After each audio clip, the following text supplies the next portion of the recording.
TDP Rajya Sabha అభ్యర్థులు nomination వేశారు. అమరావతిలోని అసెంబ్లీలో సానా సతీష్ బాబు అలాగే భాష్యం రామకృష్ణ, చింతకాయల విజయ్ నామినేషన్ వేశారు. ఒక్కొక్కరు 2 సెట్లు నామినేషన్లు దాఖలు చేశారు అభ్యర్థులు. రాజ్యసభ అభ్యర్థులను టీడీపీ ఎమ్మెల్యేలు, నాయకులు సత్కరించారు. అంతకుముందు అమరావతిలోని టీడీపీ కార్యాలయంలో టీటీడీపీ రాజ్యసభ సభ్యులు పూజలు చేశారు. టీడీపీ ఆఫీస్ ఎన్టీఆర్ విగ్రహానికి నివాళులర్పించారు.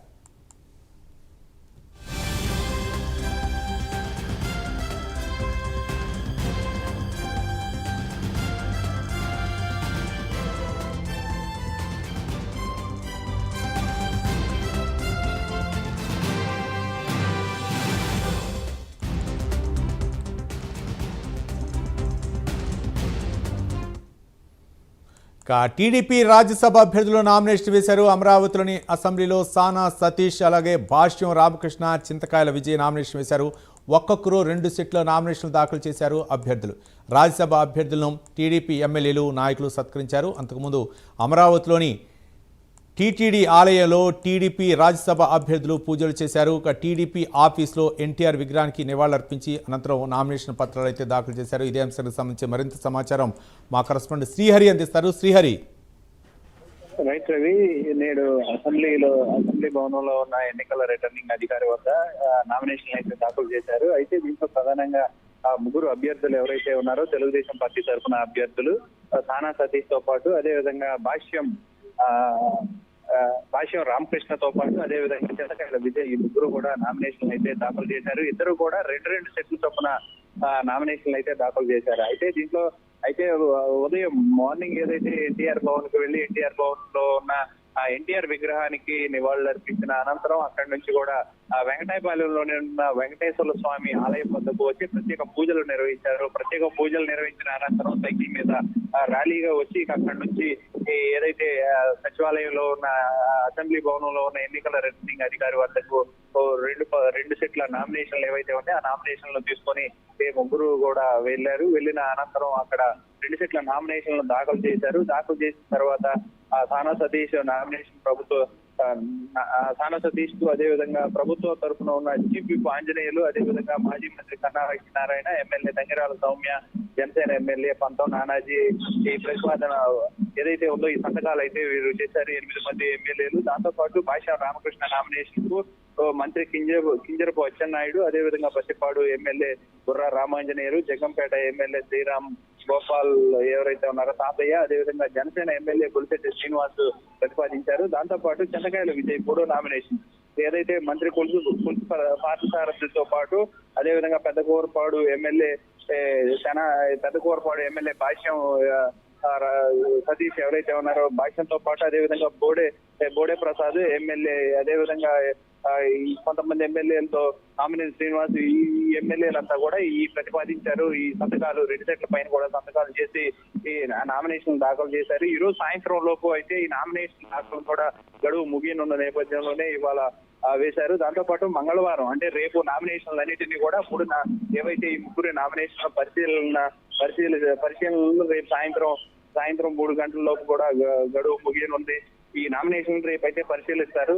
ఈ నెల ఏదైతే 18వ తేదీన ఎన్నికలు జరిగే అవకాశం ఉన్న పరిస్థితి అయితే కనబడుతుంది. Ravi. Right, thank you Srihari.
అందరికీ నమస్కారం.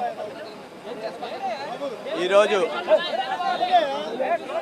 తెలుగుదేశం పార్టీ అధినేత శ్రీ నారా చంద్రబాబు నాయుడు గారు, మా వర్కింగ్ ప్రెసిడెంట్ నారా లోకేష్ గారు అన్ని వర్గాలని, అన్ని ప్రాంతాలని సమతూకంగా చూస్తూ ఒక మంచి ముగ్గురు రాజ్యసభ సభ్యుల్ని ఎన్నుకోవడం జరిగింది. మేము ముగ్గురు ఈవేళ నామినేషన్ వేయడం జరిగింది.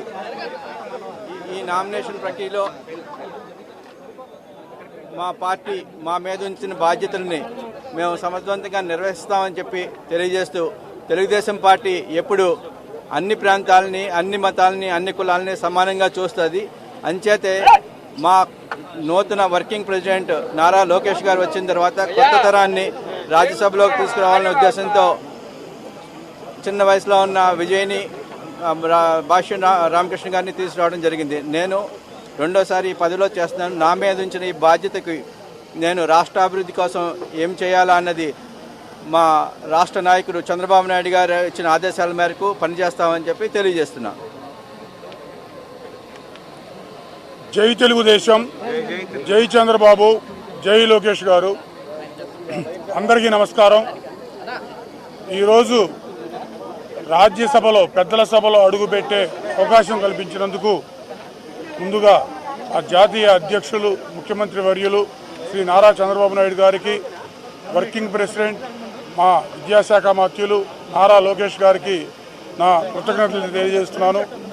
నాతో పాటు మరి ఆల్రెడీ ఉన్న సతీష్ గారిని, మరి యువకుడు విజయ్ గారిని, మరి నన్ను ఈ టర్మ్లో రాజ్యసభకి ఎంపిక చేయటం మా అదృష్టంగా భావిస్తున్నాం. మేము సహచర ఎంపీలు అందరితో కలిసి మరి చంద్రబాబు గారి విజనరీ ఎలా ఉంటుందో అందరికీ తెలిసిందే. దానికి తగ్గట్టుగా ఆ వేవ్ లెంత్ అందుకునే విధంగా మేము కూడా కష్టపడి మరి అందరం రాష్ట్రానికి కావాల్సిన నిధులు కానివ్వండి, ప్రాజెక్టులు కానివ్వండి తీసుకురావడానికి మరి సమిష్టిగా కృషి చేస్తామని తెలియజేస్తున్నాం.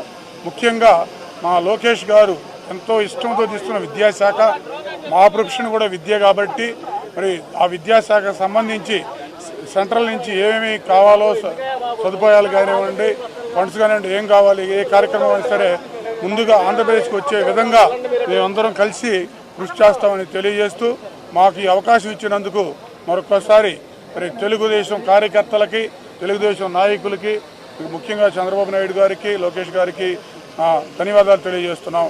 జై తెలుగుదేశం కార్యకర్త.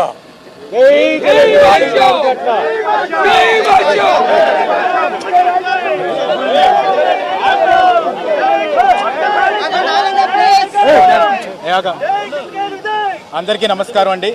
ముఖ్యంగా ఈరోజు చరిత్రలో నిలిచిపోయిన రోజు. ఎందుకు నీ మాట అంటున్నానంటే, నారా చంద్రబాబు నాయుడు గారు నేషనల్ పార్టీ ప్రెసిడెంట్ వర్యులు, అలాగే నారా లోకేష్ గారు వర్కింగ్ ప్రెసిడెంట్ వర్యులు, ఈరోజు పల్లా శ్రీనివాస్ గారు రాష్ట్ర అధ్యక్షులు, అందరూ కూర్చొని ఈరోజు ఎట్టి పరిస్థితుల్లోని అన్ని వర్గాలకి న్యాయం చేయాలనే ఏకైక ఉద్దేశంతో బీసీల్లో యువకుడన్న నాకు ఈ అవకాశం ఇవ్వడం అనేది ఇది పార్టీ మూలం. అంటే పార్టీ రూట్స్ ఏంటంటే ఎన్టీ రామారావు గారు స్థాపించినప్పుడు బీసీలకి అతి పెద్దపేట వేసి వెన్నుముక్కలా నించోపెట్టారు ఆయన. ఈరోజు నారా లోకేష్ గారు వర్కింగ్ ప్రెసిడెంట్ అయిన తర్వాత మొన్న మహానాడులు వేదిక మీద ఎంతోమంది యువకులు, ఎంతోమంది కొత్త మొహాలు వచ్చి మాట్లాడుతున్నప్పుడు, గలమెత్తుతున్నప్పుడు ప్రతి కార్యకర్త కూడా ఎంతో సంతోషపడ్డాడు. ఈరోజు నేను కష్టపడినందుకు బీసీ సామాజిక వర్గం నుంచి నన్ను నారా లోకేష్ గారు, నారా చంద్రబాబు నాయుడు గారు తెను పెద్దల సభలో మాట్లాడాలి, తన గలం ఎత్తాలని చెప్పి ఈరోజు ఆలోచించారంటే ప్రతి ఒక్క కార్యకర్త, ప్రతి ఒక్క తెలుగుదేశం పార్టీ నికాసైన నిజాయితీ అయిన కార్యకర్తలందరూ కూడా భుజస్కంధాల మీద జెండా మోసిన ప్రతి ఒక్కరూ కూడా ఈరోజు మా ముగ్గురిని చూసి గర్వపడుతున్నారని చెప్పి సందర్భంగా మీ అందరికీ సవినీయంగా మనం చేసుకుంటున్నాను. నారా లోకేష్ గారు, నారా చంద్రబాబు నాయుడు గారు ఎప్పుడు కూడా ఒకటే ఏంటంటే కార్యకర్తని తీసుకొచ్చి అధినాయకుడి కింద సింహాసనం మీద కూర్చోబెట్టాలని చెప్పి ఆలోచన విధానాన్ని ఈరోజు ఇంప్లిమెంట్ చేస్తున్నారని చెప్పి సందర్భంగా చెప్పదలుచుకున్నాను. ఇది అన్ప్రెసిడెంటెడ్, ఎప్పుడూ కూడా చరిత్రలో జరగలేని విధంగా ఈ సెలక్షన్ ఈ విధంగా జరగడం అనేది సంతోషకరమైన విషయం. ఈరోజు రాజ్యసభ నామినేషన్కి సానా సతీష్ గారు, నేను కానీ లేకపోతే భాష్యం రామకృష్ణ గారు కానీ ప్రతి ఒక్కరు కూడా తెలుగుదేశం పార్టీ జెండాని రెపరెపలాడించే విధంగా ముందుకు తీసుకెళ్తాం. ఢిల్లీలోని గలం వినిపించే విధంగా నారా చంద్రబాబు నాయుడు గారి గైడెన్స్లోని, ఆయన విజనరీ గైడెన్స్లోని, నారా లోకేష్ గారు స్పీడ్ ఆఫ్ బిజినెస్ అంటారు, స్పీడ్ ఆఫ్ ప్రతిదీ కూడా అథెంటికేషన్ ఉండాలి, మాటిస్తే నిలబడే నిక్కాసైన వ్యక్తి నారా లోకేష్ గారు అని చెప్పి ఈ సందర్భంగా నేను చెప్పదలుచుకున్నాను. ఎందుకు ఈ మాట అంటున్నానంటే యువకాలంలో ఏ మాట ఇచ్చినా కానీ అది నిలబెట్టుకున్నారు. జాబ్ క్యాలెండర్ విషయంలో నిలబెట్టుకున్నారు, బీసీలకి న్యాయం చేస్తానని ఈరోజు నిలబెట్టుకున్నారు. ప్రతి ఒక్క కార్యకర్త ఎవరైతే ఎక్కడన్నా కష్టపడితే ప్రతి మూలన కూడా నారా లోకేష్ గారు తనని ఐడెంటిఫై చేసి తీసుకొచ్చి సింహాసనం మీద కూర్చోబెడుతున్నారు. అలాంటి నాయకత్వంలో ఉన్నందుకు గర్వపడుతున్నానని చెప్పి ఈ సందర్భంగా మీ అందరికీ సవినీయంగా మనవి చేసుకుంటున్నాను. జై తెలుగుదేశం, జై చంద్రబాబు, జై నారా లోకేష్ గారు, జోహార్ ఎన్టీఆర్.